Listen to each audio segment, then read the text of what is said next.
to the Legends of Boxing show on the Grueling Truth Sports Network, brought to you by the Retired Boxers Foundation and MyBookie.ag. Our guest tonight has been inducted into the World Boxing Hall of Fame, fought for the light heavyweight championship 5 times. In my estimation, he should have got the decision in at least 3 of those. Help welcome to the Grueling Truth, Yaqui Lopez. How you doing, Yaqui? Oh, fine. Thank you so much for the invitation. I'm very happy to hear from you, and I'm just happy you guys still remember me. Oh, yeah. I grew up, 1979-80 when you thought Matthew Saad Muhammad. I was 11 or 12 years old. Never missed any of your fights, and you were a great fighter. And like I said, you got 5 title shots, and I thought you won. You could have easily won the decision in almost every one of those fights. Well, there's what a lot of people tell me that, and a lot of people tell me, Yaqui, you want to win in Copenhagen when you fight John Conte. Yeah. But there's life, and then I fight in 1977. I fight in Rome, Italy. I fight Victor Galindez, and we go 15 rounds. And I lost again. I'm not want to give up. Hey, I try, yeah, and then everything happens for a reason, though. For a reason, you got it, Yeah, and the fact that even though you never really won the light heavyweight title, it had to be a great honor for you to get inducted into the World Boxing Hall of Fame. Well, to tell you the truth, I never expect to be there, and when they called me in 2007, I was very surprised, Yeah, you went in, I think, with Larry Holmes, didn't you? Larry Holmes, Finito Ricardo Lopez, Jerry McCullen, Efrain Alacran Torres, and myself. Yeah, that's pretty good company to be in. Yeah, and I remember when I see Efrain Alacran Torres in my hometown, black and white TV in 1963, 61, something like. If I'm right, he fight a guy from Japan. Yeah.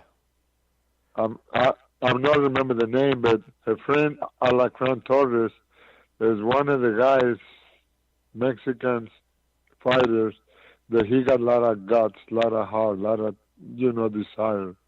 When if I'm right, I see on TV the fans, they throw money. Yeah. And I say, and I remember, I want to be like, excited. I mean, I want to be a bullfighter, and I want to be like the bullfighters, when they go to the plaza, the crowd, applaud, and, they make a lot of noise. Yeah, so is it true what I heard, that you were actually born under a bull ring? Yes. And then you grew up wanting to be a matador, as you just said, and you got injured. I want to be one of those guys. Yeah, what stopped that? I heard you were injured when you were like 11 or 12 years old. Like 11, and then my mother and my dad, they bring me to United States. And when did you first start boxing? I first start boxing when I meet my girlfriend, Beatrice Cruz. His father was a boxing promoter. Yeah. And one of my friends, he asked me for ride. And I tell him for what? And then he tell me, oh, I got a girl friend, in Northside. So I say, okay. And so one of my friends, he going to see my Beatrice, his sister. So when I see Bino, we call him Bino, you know. Yeah. But his real name is Beatrice. When I see Bino, you know, I fall in love right away. Yeah. You know, and I don't speak no English at that time, and I don't speak no English that good right now. But, you know, anyway, I asked Bino, I just meet him, and then we talk, you know. But then about a month and a half, I see her again, and you know, we become to be a girlfriend and boyfriend, you know. And then I asked her, will you please ask your father if he teach me how to fight? And she looked me kind of funny. She said, really? And I said, yes, you know. So his father, he was a boxing promoter in Stockton, California. Anyway, his father, he see me and, you know, he tell me, Carl, you are tall Mexican. and then he asked me, how many pounds do you weigh? And I tell him, 6'2". I understand wrong, you know. I think, yeah. I think he asked me for my height. You know what I mean? Yeah. So anyway, so he said, oh, it's good, you know. So we started 1969, December, if I remember right, December 18, something like that, you know. I fight in Oakland, auditorium, 3 rounds, amateur, of course, you know. Yeah. And then in 1969, and then I turned professional in 1972. In 1972, and I fight for the championship of the world in 1976 in Copenhagen, and we go from San Francisco, California. We go to Copenhagen 3 days before the fight. 3 days or 4 days before. I fight in Copenhagen October 9, 1976. Yeah, and that was against John Conte. And from what I remember about that fight is I thought you'd edge the fight out, but I thought that he probably got the decision because I think over the last 5 rounds, I think he did better than what he had been. Do you think that was just because you hadn't been to 15-round distance before? Well, that's possible, but when we go from here, you know, 3-4 days before the fight, they were very hard for me. You know, no sleep right. I wake up in the morning in Copenhagen and go around, you know, 2 days, you know, 2 nights, I mean, you know. And that's hard, I mean, you know, but I got John Canta. I heard him in round number 8, and the referee give him an 8 count. Yeah. You know, and at that time, they're not supposed to give him an 8 count, you know, but that's how it goes. I mean, you know, I'm not complaining. I mean, you know, things happen for a reason. You tell me that, and a lot of people tell me that, you know. And, yeah, I'm very... What do you remember about your pro debut in 1972? I think it was against Herman Hampton, which is a guy you would fight Herman 3 or 4 times. What do you remember? I remember? fought him 3 times. Oh, I remember about Herman Hampton. I fight him in San Francisco the first time. No, I think that I fight him in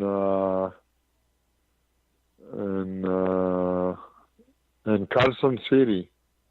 I fight him in Carson City, and the weigh-in, we weigh, you know, before we used to wait the same day, noontime, 12 o'clock. Yeah. And then we wait, and then we go to the restaurant and eat. And anyway, we wait, and then we go to the restaurant, my father-in-law and my handlers and some of the guys, the helpers, Benny Casey, anyway. And we see my opponent, Herman Hinton, eating big plate of spaghetti. And my father-in-law tell me, look what he eat. Spaghetti, big plate. I said, yeah. And my father-in-law tell me, hit him with the left hook in the body.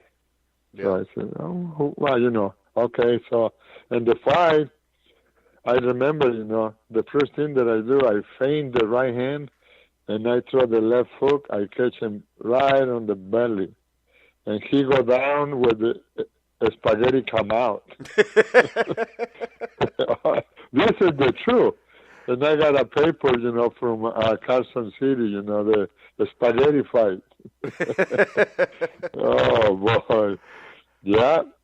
A lot of good memories and bad memories. But in boxing, everything is good. If you work hard and you have a lot of discipline and desire, and I mean, that's good. I mean, boxing is one of the toughest sports in this world. I mean, in the life, in this life, the number one. Yeah, and I think the thing that was really amazing to me, looking back at your record, is in your fourth fight, you fought Jesse Burnett, and then it seemed like every few years you and Jesse would get together and do it again. Yeah, Jesse Burnett and I, he beat me 8 rounds. The first time I fight him in my hometown in Stockton, California. And in the last round, the 8th round, my trainer, he tell me, go get him, champ. He's really tired. And I turn around and I tell my second, I'm tired too. Wow. But I learned to run more, to go an extra mile every day. I mean, I run 4, 5 miles. I go after the fight. I learned to go a little bit more, I go 8, 9 miles, good pace, Yeah. And I learned to stay in shape for every fight, And in 1 month, I fight 4 times or 3 times. Yeah, anymore guys will go 1 year and only fight once or twice anymore. Yeah, I know. And I mean, right now, boxing, I mean, it's kind of, that's different because they have 6 organizations, I think, right? Yeah, they have too many. That's why I keep trying to tell everybody, you can't have more than one world champion.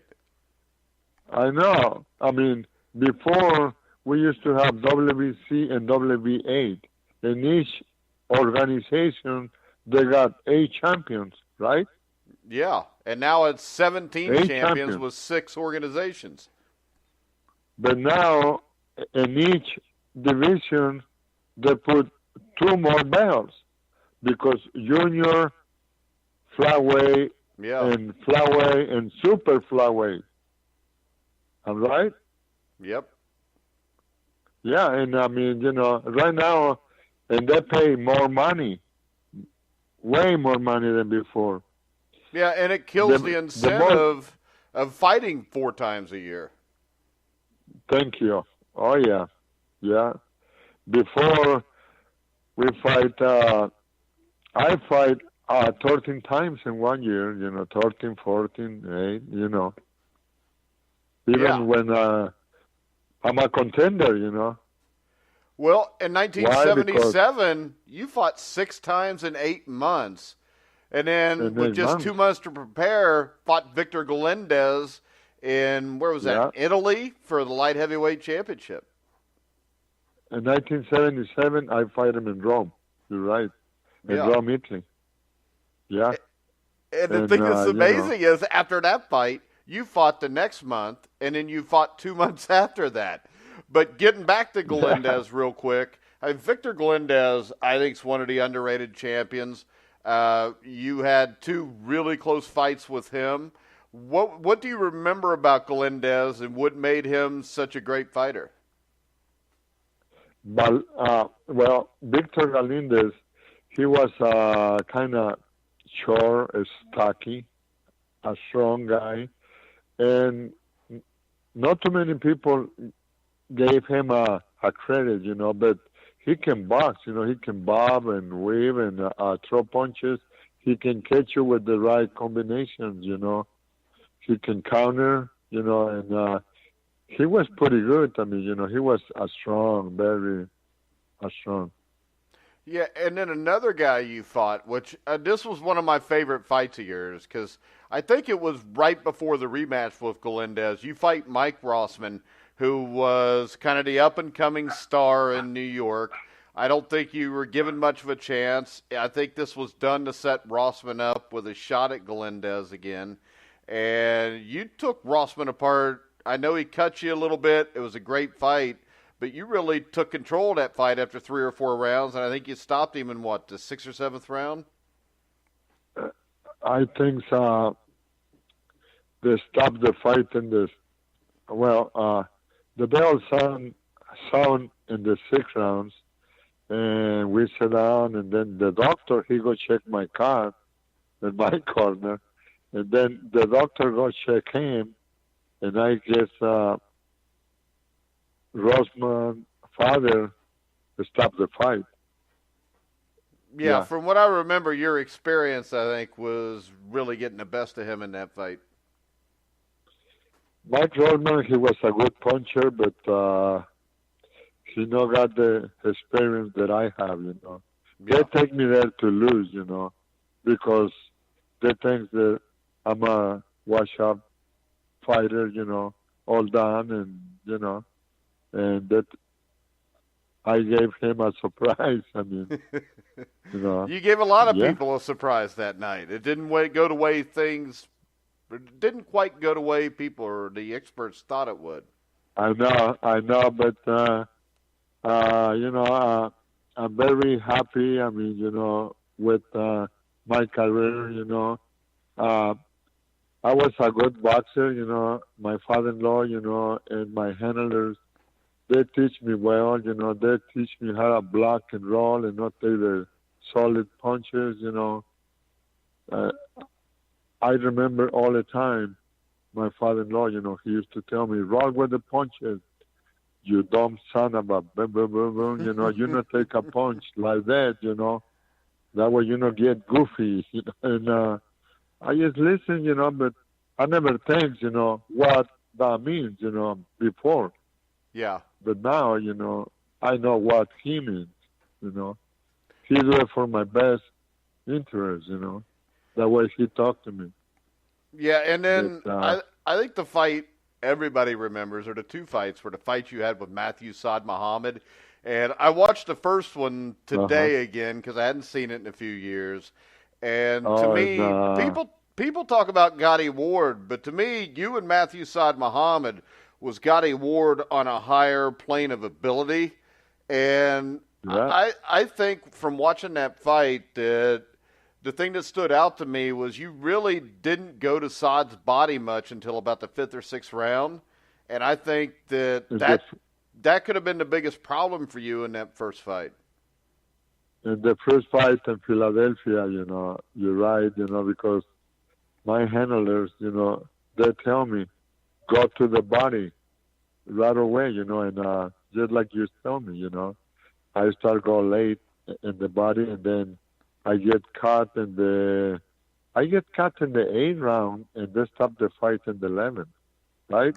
Yeah, and they stopped it at like 2:59 right. of the 11th round. I think Frank Cappuccino was the referee in that fight. Yeah, you're right. Yeah, you're right. Yeah, Cappuccino. The last time I see Cappuccino was when they put in the Hall of Fame. No, I guess in Philadelphia Hall of Fame. Matthew Sad, and they invite me, to go there, and I go there, and they were very nice. Matthew Sad, he got a lot of heart, desire, and he was a man of his word. Yeah. I fight him in Philadelphia, and when they stopped the fight, he tell me, Yaqui, if I get if I become a champion of the world, I give you a shot. And yeah, I said, and he gave sure? you He a said, shot, and the second fight was Yeah. just as amazing as the first. Yeah. And he gave me a shot, and we fight a hell of a fight, Yeah, He I knocked me believe down 1980 5 was times. Fight of the Year also. Yeah. Round of the year, number 8, and fight of the year. That was a great fight for you guys. Yeah, And that for me, was. too. Yeah, I mean, I'm here, you're one of the guys that I don't remember seeing a fight and thinking, man, Yaqui wasn't up for it today. The other thing is this, Yaqui. I do know you've been to prison because you fought James Scott there in 1979. That had to be You're right. a kind of strange circumstance to go fight at Rahway State Prison. Well, when we fight James Scott in 1979, when we go from here, my wife, my son, my father-in-law, yeah, he go, I think. Anyway, I got the flu, but nobody knows, no excuse, and then when we get there, ready to fight, the doctor IP, to check me out, Yeah. check me for drugs, but he don't want to do it, He no pee in the cup, so that's what happened. I hit him pretty good, and I'm only see a big red eyes, and I know right away he's on something, Yeah. because I hit him pretty good to the body, but he was he was in good shape. And he take a good punch. I mean, there's nothing. I don't want to take nothing away from James Scott either. He was a veteran than I. That's how. I mean, that's it. I mean, Yeah. And after that, after the second Saad Muhammad fight, I mean, for some reason, you only took 3 months off after that second fight, and you fought Michael Spinks, and what I think was Spinks' 13th or 14th fight. Do you think that Michael Spinks was the greatest fighter you ever fought, or was there somebody you think was better? Michael Spinks, he was, how can I tell you, he was an awkward fighter. Yeah. I expect one punch and he come with the other punch, different punch. Yeah. That's why he beat me. And then he catch me with the right hand right on my temple, on my left temple. And oh boy, Michael Spinks, he was a hard hitter in the light heavyweight division. One of the hardest punches. I mean, solid punches.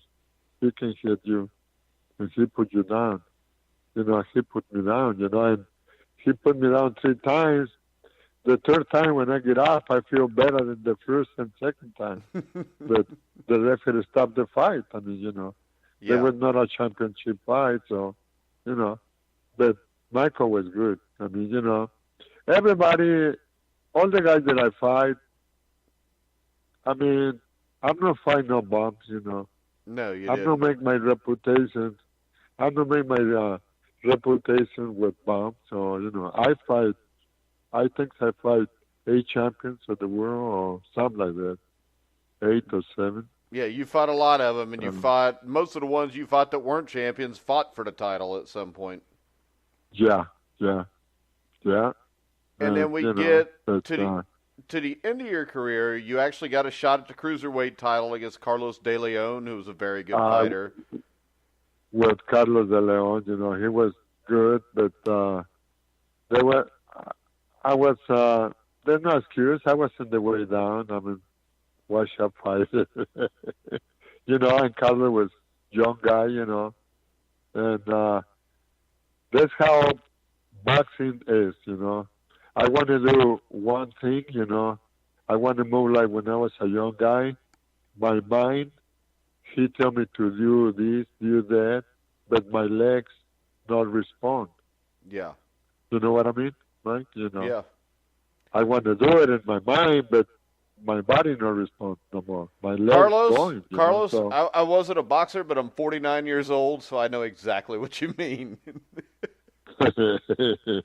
yeah, yeah, you know. But you know, and after that fight, I have one more fight in Stockton, California, with Bash Ali, a guy that I fight before, and I beat him easy. And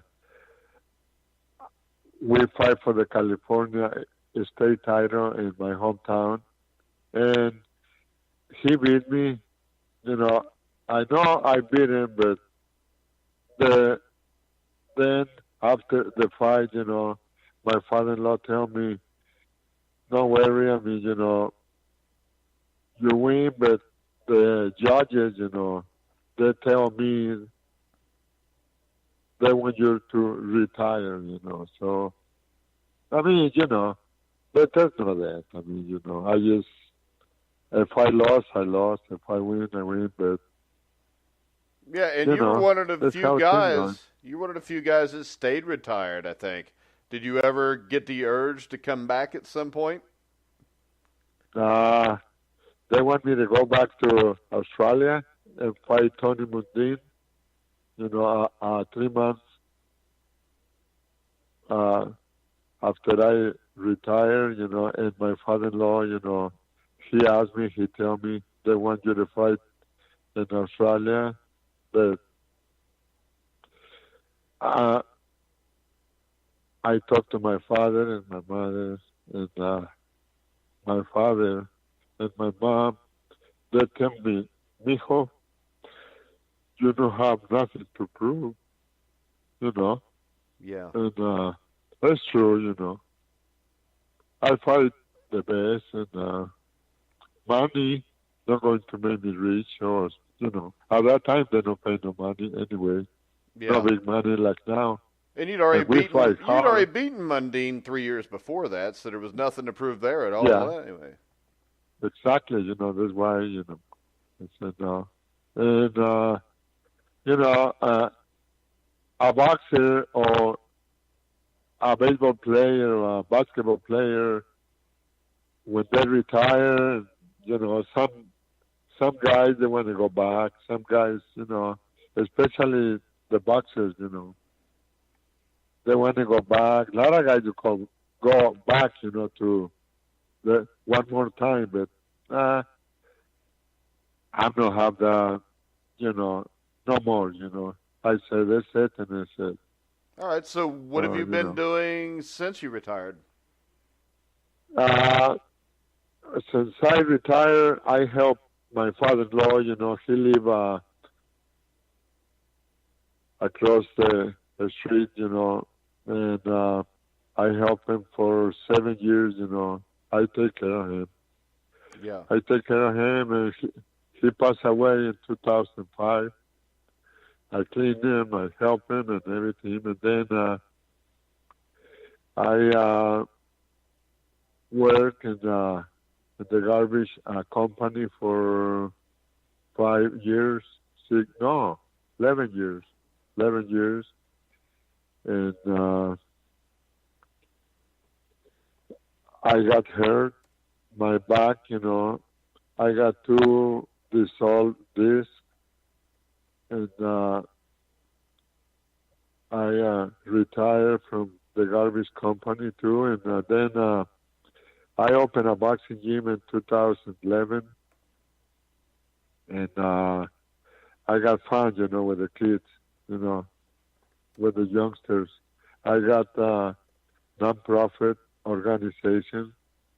Some people they help me, some people, but Yeah. I charge the boys, to just to pay the rent, PG&E, water, and that's it, And it's hard to have a boxing gym because some youngsters, they don't have no money, and, they pay you 1 month, and then the next month they go to the gym and you ask him, and they tell you, oh, coach, can I pay you next week? I say, okay, and the month is over, and, and it's hard for me to tell them no, but so far, so good, Boxing, I mean, what I do, I'm not doing it for money. I do it because I love it. Yeah. Now, And, if there's anybody that's listening that would be interested in helping, maybe get funds to your gym or anything, I think it's called the Fat City Boxing Club. Fat City Boxing Club. Yeah. Do you have a website or something where people can go and help? The website side number. Wait a minute. All right, I got it right here, Yaqui. It's you got it right there? Yeah, www.YaquiLopez fatcityboxing.org. What we will do also is this. When this is right now, this is just live on iHeartRadio and Spreaker. But when we put it on our website at thegruelingtruth.net, for anybody that wants any information, we'll actually put the website in with the interview on the bottom of it, so you can click and check out Yaqui's website. Oh, thank you. It was very good of you guys. Yeah, no problem, Yaqui. So, you still watch boxing? I still watch boxing, sometimes, Yeah. So what fighters do you like to watch nowadays? Well, there's not too many guys. There's not like before, The last fight that I watched, there was Mayweather and McGregor, Been a while there. 4 months. Yeah. Well, Mayweather and McGregor, Yeah, I don't know if we can call that a boxing They match. were not. I don't know why the Nevada State Athletic Commission let McGregor Mayweather fight in a real fight. Yeah. McGregor fight when he's not even a contender. Well, right? I think we know why that happened, because there was too much money for the Nevada State Commission to say no. Exactly, And money talk and the dog walk, right? Yeah, no, but I mean, this boxing, I mean, Mike, but really, right now, there's not too many guys excited like in my time. Yeah. I mean, the light heavyweight division, when you fought, I think was the deepest it ever was. There was about 16, 17 big names. Yeah. Big names. From Italy, from Argentina, from a lot of places, And, but after that, the light heavyweight division, there's not too many heavyweights. I mean, good heavyweight like before. Yeah, like in the late 60s, early 70s. Oh, late 60s, 70s. I mean, we had a guy. Who'd we have on yesterday? We had Ron Stander on. You remember Ron? Ron Stander. Yeah. Yeah, fought Joe Frazier for the title. We were talking about that a little bit. Yeah.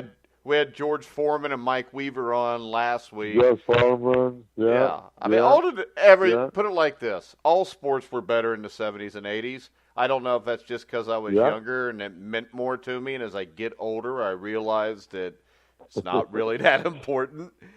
But no, I think you're right, Yeah, that's why I do this show, though. I would rather talk to guys like yourself that have Floyd Mayweather on. Because to me, you're interesting.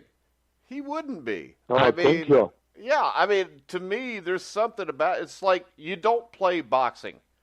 You can't play boxing. No. You're in a fight. No. And anymore, these guys, I mean, like Mayweather, I mean, come on, he fights Pacquiao 5 years after he should have. Now, I don't know if that's him or Pacquiao's fault. I think it's probably a little bit of both. But you don't get the best fights. And the reason you don't is, like you said, with 4 champions, I mean, you can screw around, and most guys only fight twice a year. They'll fight one easy fight, and then maybe they fight a number 1 contender. But that's it. Exactly. You got it. You're right, Mike. I mean, there's not like before. Before you fight, and, and everything has changed. Now, you wait one day before the fight, right? Yeah, which I think stupid also. There's no right because, I mean, some guys, they go heavier than the other guy, at least 14, 15 pounds. Yeah.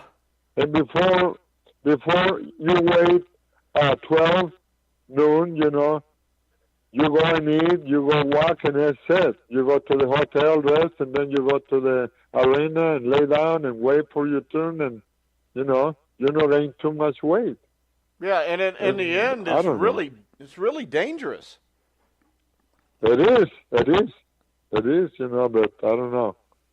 Everything changed, Yeah.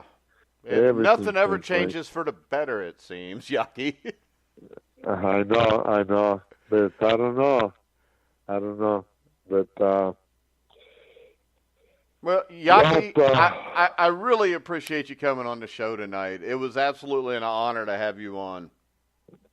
No, Mike, I really appreciate you and the company and the whole organization, the radio station, to remember me and to give me a call, to talk to me. That's an honor for me just to be in the West Coast, my boys over there. All right, well, maybe we can do this again sometime, Yaqui. I'm ready to me, and let me know. That way I practice a little bit more, I practice that way. Oh, you did great. You did great, Yaqui. I'll be better, Mike, and thanks a lot, and thanks all the boxing fans on the West Coast, and Merry Christmas to everyone of you guys, and Happy New Year's to everyone in boxing. All right, boxing Merry Christmas to you, your wife, and your entire family. I know I've talked to your wife a couple times. She's a very sweet lady, and we just wish you the best. Thank you, Mike, and I love you guys. All right, we love you too, Bye-bye. Yaqui. See you later. Thank you. Bye-bye. Thank you. All right, guys, that was Yaqui Lopez, former light heavyweight contender. Today, also, we had Mark Breland on for an interview. We also had Ernie Shavers. Make sure you go check those out. Like we said, we mentioned it with Yaqui. We had Ron Stander on. He's up, from last night. So you go to thegruelingtruth.net, check that out. Make sure you follow us at Grueling Truth. And really important, go on Facebook and find a Retired Boxers Foundation.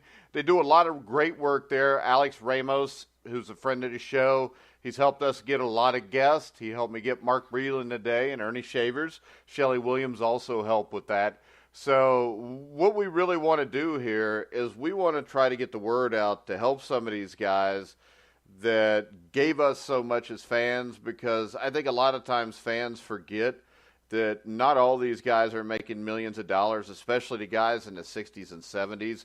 And when they retire, they don't have a pension. they don't have somebody to go to that can help them. And in a lot of cases, they were ripped off by promoters, managers, trainers, and anything you can do to help these guys is always greatly appreciated. So I'm going to go ahead and wrap it up for tonight. So for Yaqui Lopez, I'm Mike Goodpaster. You've been listening to The Grueling Truth, where the legends speak.